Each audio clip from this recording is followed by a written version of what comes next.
All right, good Saturday afternoon once again. This is going to be it for me. I'm here with Sully from Triumph Under Fire. How you doing today? I'm doing good, man. How about yourself?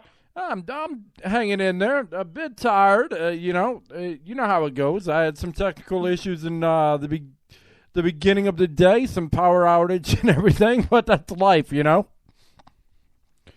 So, Yeah.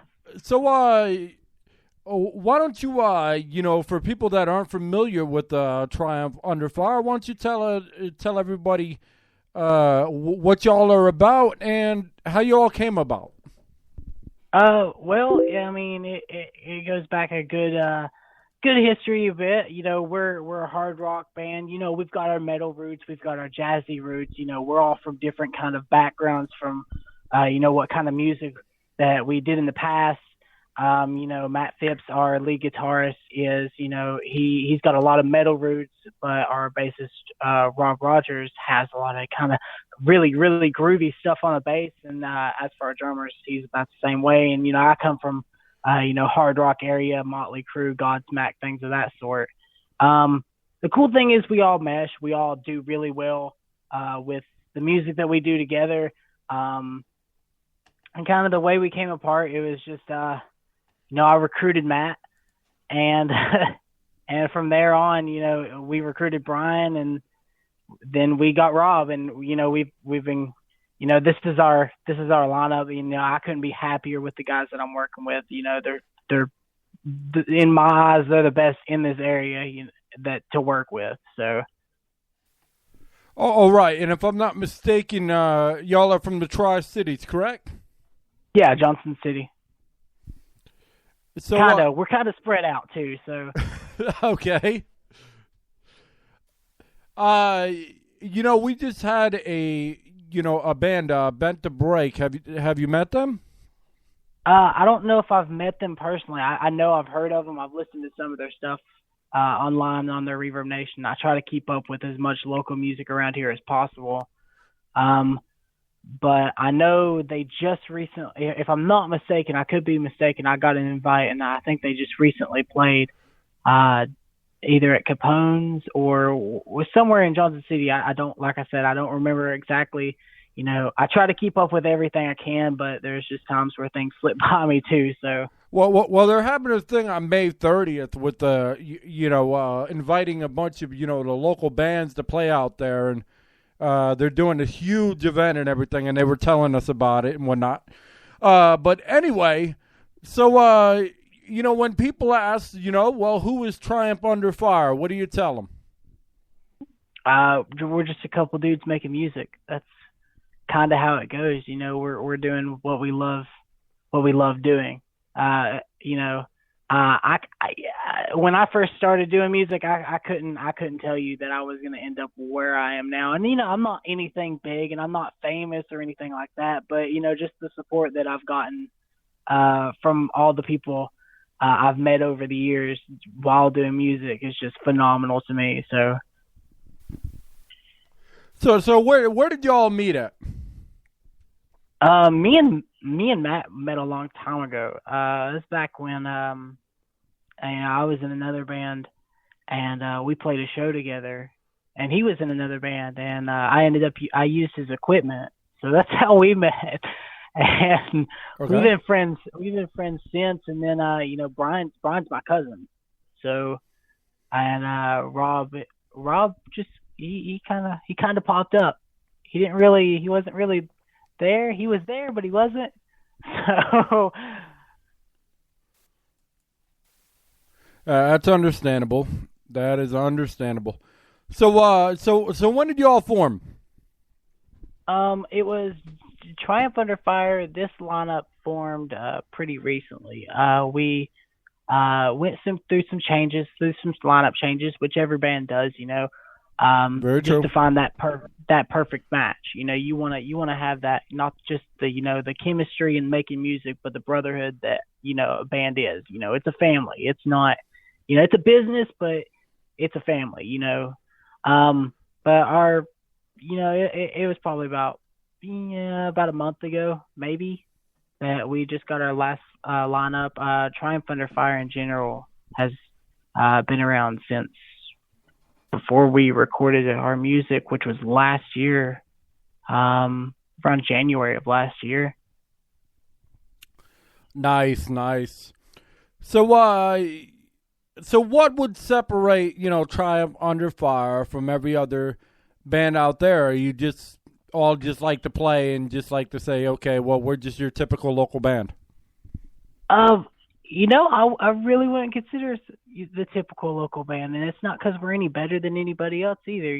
We're pretty laid back dudes.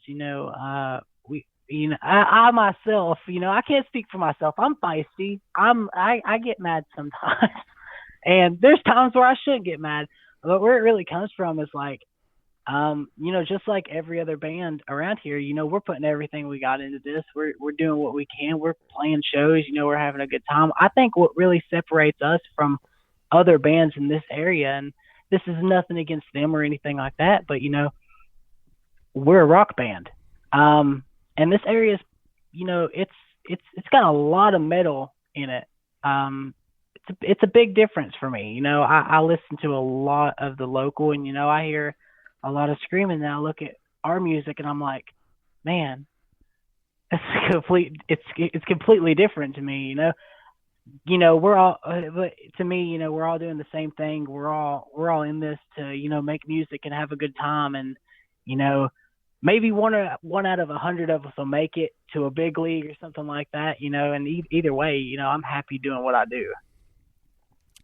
Exactly. That's what it's about. So how has, how's the environment out there in, Johnson City and everything as far as music in general? I love the scene in Johnson City. They're really, like, you can't compare it to any other scene. There's so much talent in this area that it's phenomenal to me, and it's humbling to me. And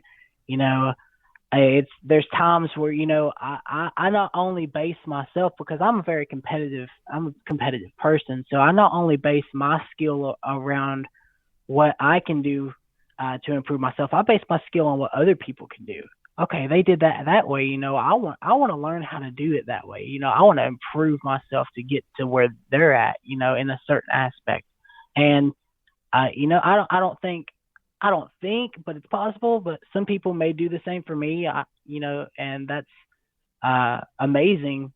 But as far as the music scene in this area, you really couldn't ask for a better scene. Like, it's fun, it's supportive, it's a lot of good guys. The band runs the scene. The bands run the scene. And that's kind of the way I think it should be. I don't think someone that's not playing music should be running how music's done.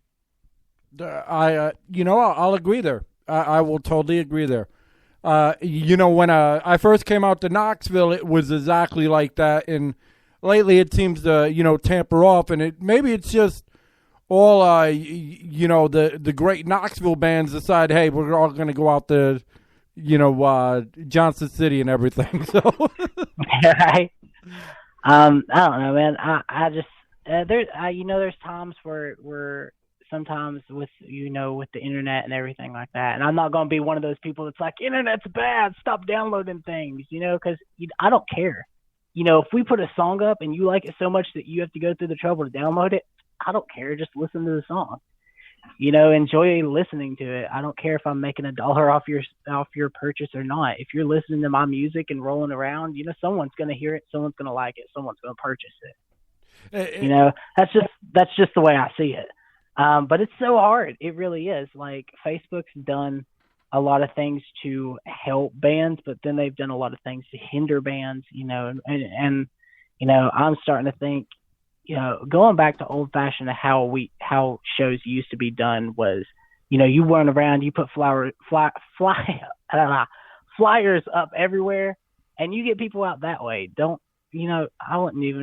I make videos on Facebook, on my personal Facebook. That way people that are fans of the band can also see what's going on, instead of me just posting on the band, and they might see it. Mm-hmm. It's sad in a way, and but I mean, it's a good way to get in contact with people that can't come to those shows, people that want to hear your music but can't get to it.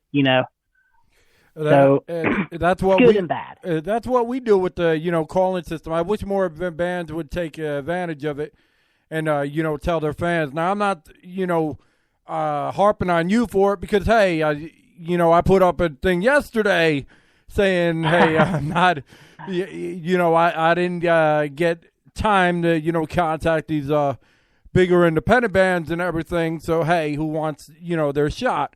Because at the end of the day, you don't know where something's gonna land other than where we broadcast it on iHeartRadio, which we're very grateful and honored to be. But in general, with the way live broadcast as well as the podcast element to it and whatnot, you can place it anywhere, so you never know who's gonna hear it, and you never know who's gonna be like, well, hey, I like what this person's saying and everything. Let's give them a shot. Out in North Carolina or, Texas or something. You never know. Right. I definitely agree with that. It's a good way to get out there. Exactly. So what does music mean to you? Music's I couldn't describe what music is to me. I've went homeless for music. I would do it again. I really would. I absolutely adore everything that I do in music, whether it be terrible and I'm just like screaming and singing and I sound like dying things. Like that's fine with me. Like I'm just having a good time. Like I absolutely like. I love music. It's just it doesn't matter what type. It really doesn't. Like there's so many people that you'll hear that they're just down like country music. I mean, I'm in a hard rock band and I listen to metal and everything like that. There's still some certain country songs that I'll listen to and I enjoy. There's rap songs that I listen to and I enjoy. R&B, anything that is musically done, I enjoy it. I wouldn't hesitate to do other genres just as well as I do the genre that I do now. I don't think there should be any prejudice in music whatsoever. It's music for a reason. And would you say that the musician makes the venue or the venue makes the musician? This is a brand new question. Now, what do you mean? Like if the musician comes and plays the venue? Correct. If the musician, comes and plays a venue that the sound quality is poor, would that mean that the musician sucks or... I mean, what really, makes things, because this has been a back and forth argument for the longest time, the venue killed our music or whatnot. I'm just wondering from a band's point of view, is it the venue that makes the musician or the musician, just go in there and fight and regardless of the venue? I mean, it really can go either way, to be honest. If you have you have a sound guy that has no idea what he's doing, like you might sound bad, but that doesn't mean you shouldn't put on a damn good show. Like you should still give it hell and give it your all. And if anything, tell the sound guy to shut everything off and turn your amps up. Like just like that, hey, keep mics on, turn everything else off. Like I would do that. You might not get the same quality that you would get from, them coming through speakers or floor monitors, but then again, it can also be the musician sucking. Okay. It comes down to the point that you're either made for this business or you're not. You can always get good on something and get really good and get really good and get really good and keep progressing. But if you're just now starting up, like if you're a band that's just now starting up, and this isn't any diss to any band that's starting up, I support you 100%. But if you're a new band starting up, the last thing you should do is jump on stage. And I'm bad for it. I am horrible for it. Man, when we first started, I was like, let's do shows. And I was just so excited because I was getting back in that area to get back on stage and have a good time and meet all kinds of people and, 15 seconds of fame. It's not a great idea. If you get up there and you sound like crap, then people aren't going to want to hear you the next time you go play. It's just that simple.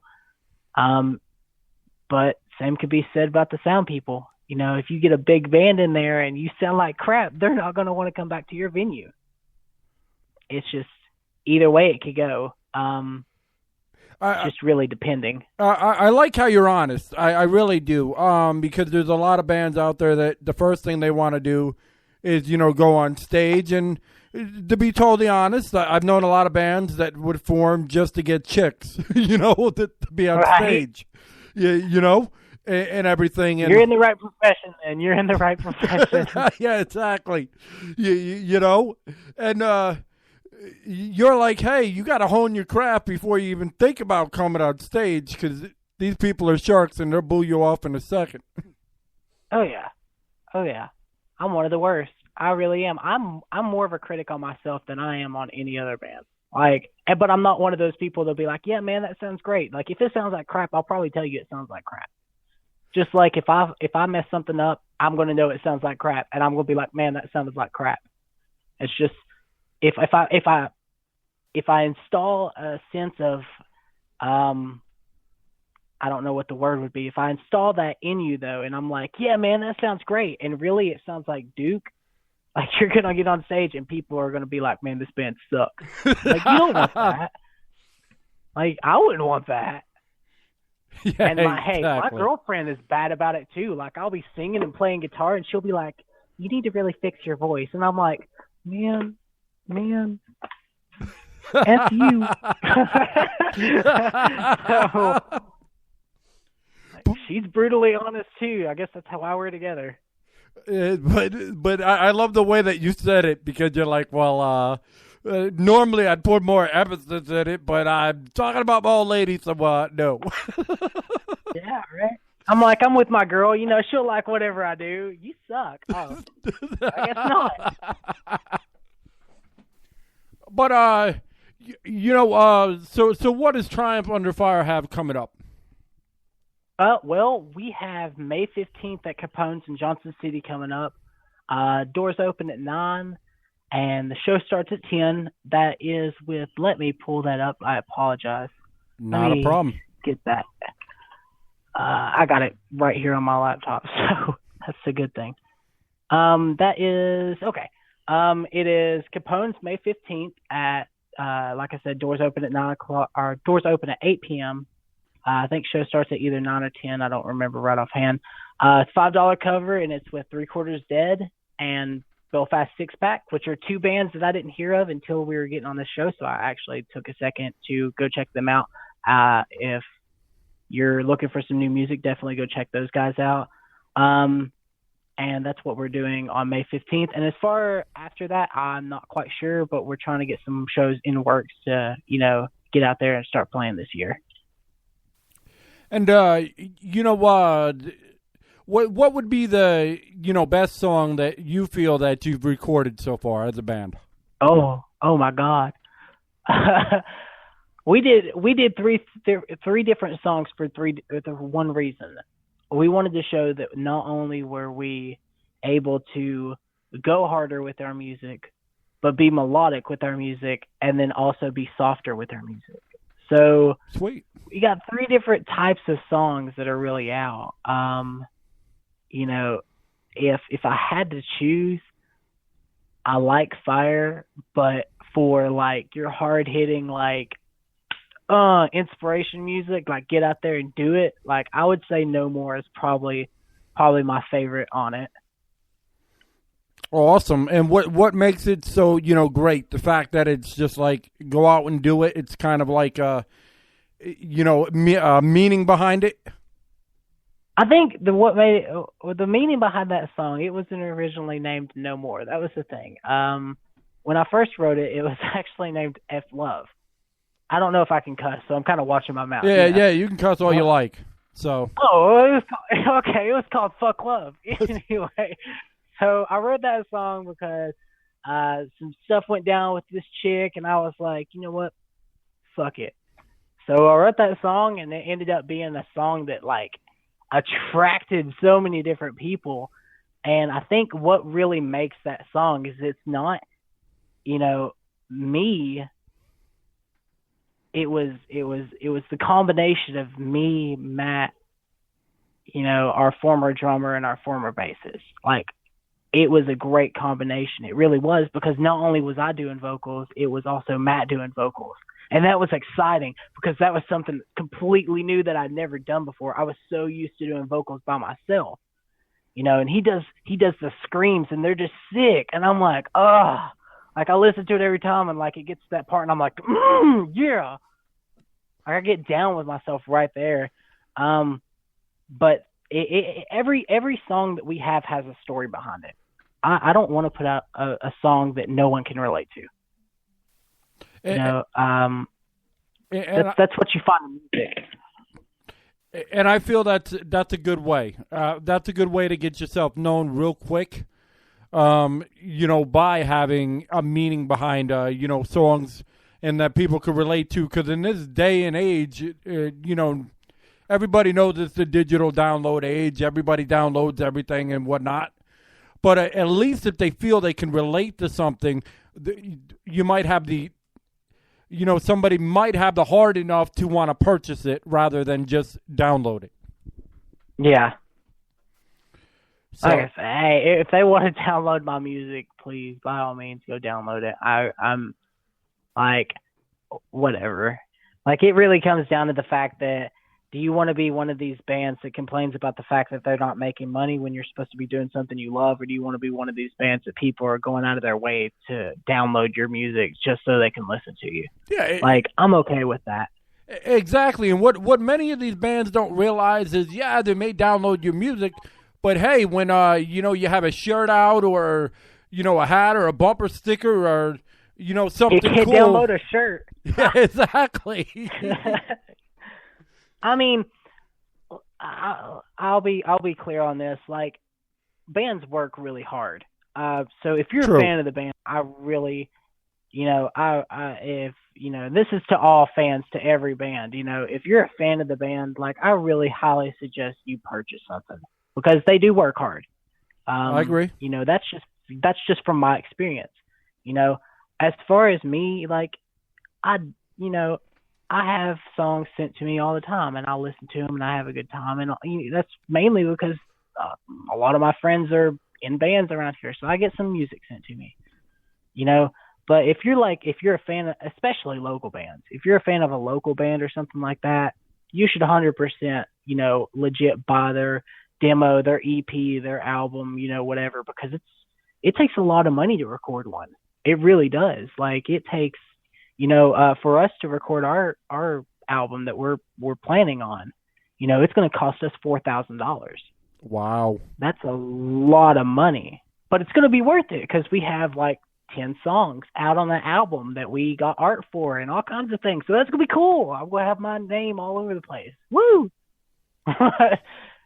Something I worked for. It might just sit at the, at the shows, and these guys will be like, man, they suck. What's their album sound like?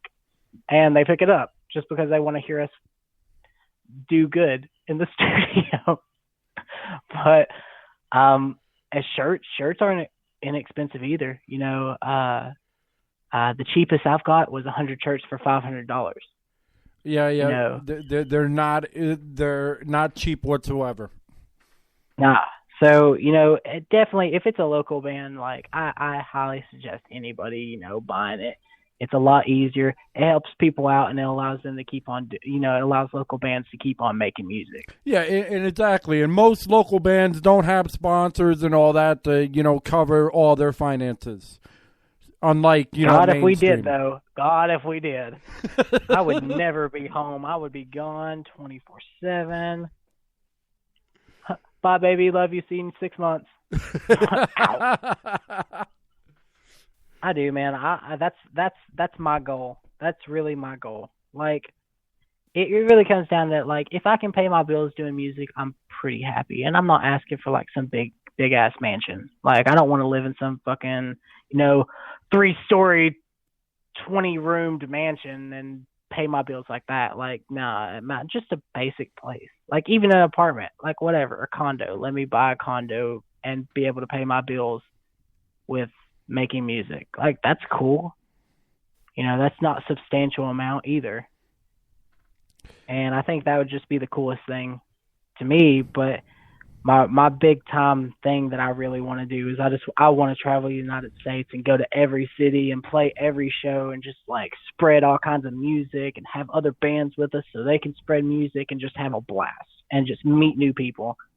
And I think that's what being a musician really is all about, is that passion and drive and love to go out there and put yourself on the line to, you know, have these people sing songs that you wrote back to you. Like that would be crazy. And I think every musician should really, like, that's something to aim for. That's a big thing. Exactly. And while you were saying that, you know, it really brought up the idea.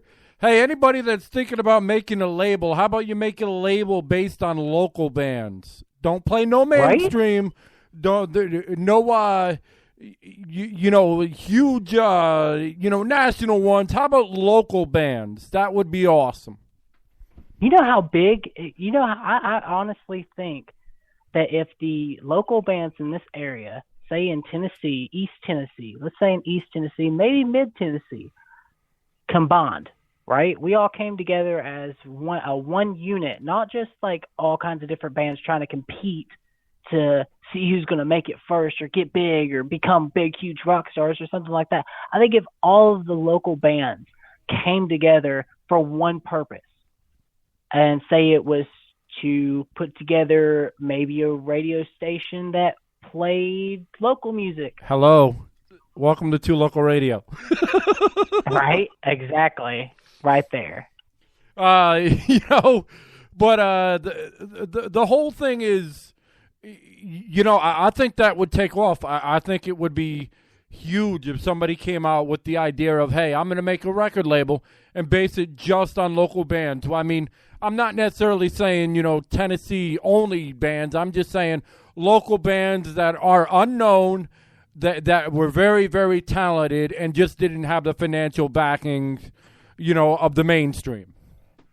Kind of like Warped Tour used to do back in the day. Correct. And kind of like what Roadrunner did records when they were independent, when they started.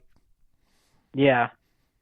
So, and then they got big, and then they lost their mind. Yeah, well, they were bought out. And yeah. They're doing everything they can to make sure that there's never another Roadrunner record. So I mean, that's just the reality of it.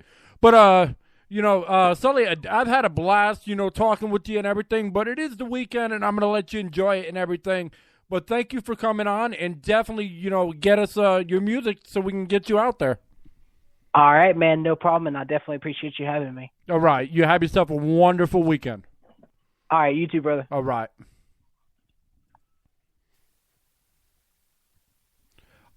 All right. That was Triumph Under Fire.